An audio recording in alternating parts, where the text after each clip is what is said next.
All right, back at the apron on the Hendey lathe. I got it on. It was a little tricky, but not too bad. Of course, I put my handles on and my handle, the clutch cover pieces. To adjust the clutches, there's a set screw and a collar you can adjust behind either one of these. So, as opposed to the ball knob, an alternative to the ball knob, these are, oh man, I'm just tickled sideways with how great that these improve things. The added length, okay, just really awesome.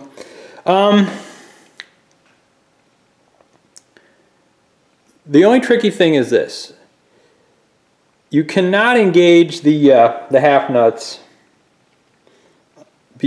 until the apron is fully seated closed, because there's an interlock rod between the half nut actuator lever and this power feed lever. So when this is on, you cannot actuate the half nuts. So when this is off, you can. But the rod in there doesn't fall into the groove that lets this move until everything is pushed in. So this is the top half nut. Watch the top half nut. See how that's up and drops it a little? Up. It goes down. So what you got to do is you got to take a piece of wood, a wood stick, and there's a bit of an opening there. Just jam it in there to hold the top one up, okay? And then the bottom one falls down.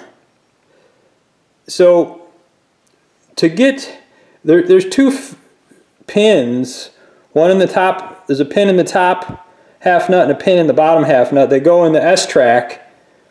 There's an S-track on like a cam, like a female cam, on this lever.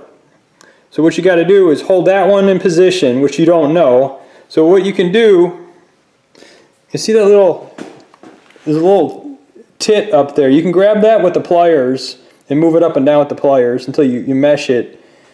And the bottom one, what you got to do is, this gear goes in last. This slot is open. Take a piece of copper wire, fish the copper wire down there, right? Let me bend down here.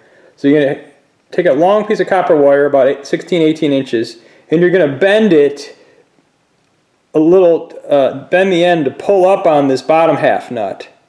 And then you just bend the wire over on top.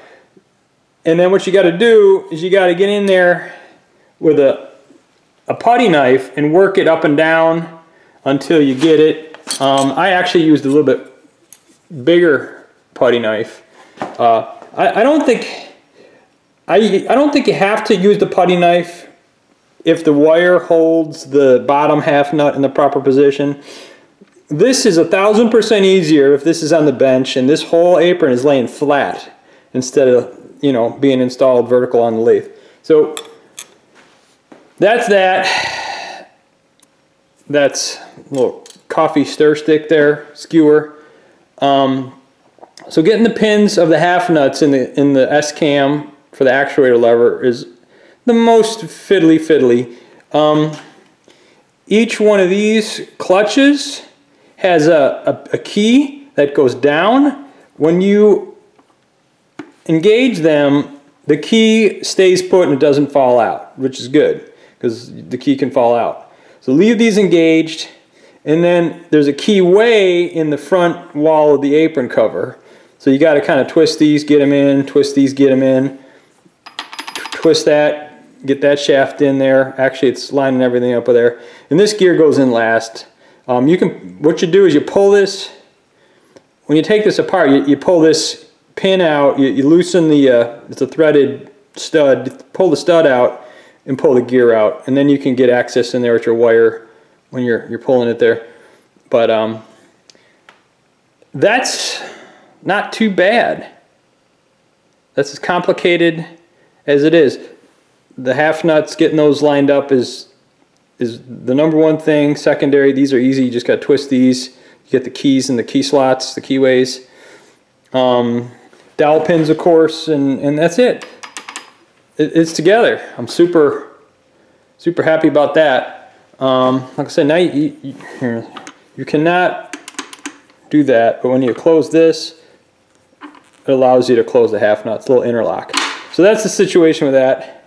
The progression of how I discovered these handles is, I've seen them on our 10EEs and they got nice ball handles. Let me show you over here. The Pratt & Whitney lathe, right?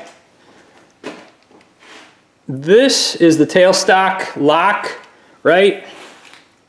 And it's got this swoopy handle on it. This had a ball on it. This had a round, short, stubby ball, right? Like a little, just a round black ball.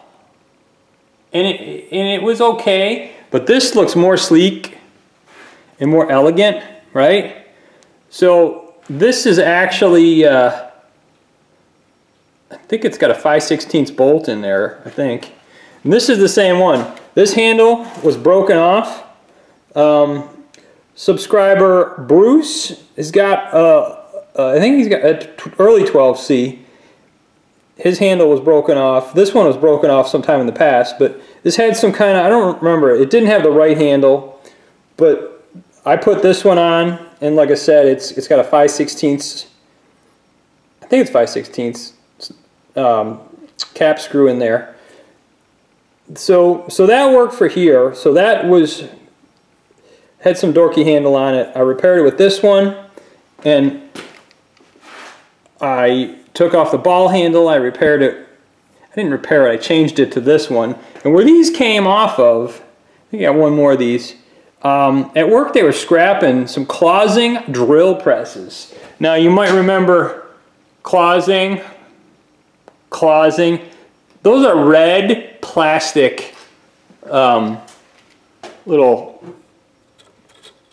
things, right? They're just plastic. Those were on the drill presses as well. So they were in the scrap dumpster, so I snagged the closing emblems because of my closing 8520 mil in my closing Colchester 17-inch lathe. Yeah, so these came from a closing drill press, you know, like a 1/2-inch drill press, not a huge drill press. And I use them on this. So said all that, so this worked out so well here, it kind of got my brain thinking, I need a sexy contoured handle for the Hendey, right? Now I need something better for this. I kind of left it. This is an aluminum body-da-da handle. Got a little bit different shape to the Colchester handles. See how it kind of tapers out at the end instead of being, you know, rounded. See, this is the factory Pratt & Whitney, and it looks more like a bat, fully rounded on the end. This is a bit. This is fully rounded. It's kind of truncated just because it's got that in there. But these are very nicely tapered out. See, ball, rotating ball, nice taper. They're just all different. They fit in your hand a little different. You know, kind of similar.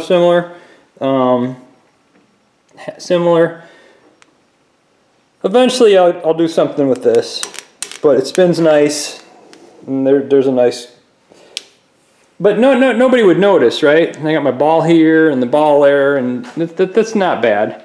I got balls mixed in with the nice. Man, it's just very neat, very nice, very artistic, and good feeling in the hand, good user experience. Now these are just like a knurled thing and a cylindrical and just like a not sexy, not pleasant to touch. I might make a bat handle conversion, I don't know. I got these. These are little wing nut thingy things for the end cover, right? The end cover. And that works for me, you know. But I remember I made this, Jesus, 30 years ago. Hurts to say that. Not 30. Yeah, almost 30. Anyways, kind of neat handle. These are more the ball crank style. But handles are a big deal to me, you know. People with an 8520 closing mill might notice their mill has a 5/8 square on the knee crank. In my mill, I made this 5/8 hex. I still got the old original. And there's a cross pin somewhere, it doesn't matter. Well, why I did that is because, see, this is a 5/8 socket, this is a 5/8 hex, right? So this is a 5/8 socket I pressed in there, right? And that's kind of the deal, what I use it for. That's why I changed that. I know, I'm getting off topic, off tangent again, but I am super stoked, it's a total skateboarder word, stoked that I got this put together, and I'm gonna play with my power feed handles. I'm gonna wire brush all the screws, put all the screws in. This holds it in, but I gotta get the rest of them in. Then I can set the apron, the saddle on. Oh gosh, closer to using it. All right, Doozer Shop.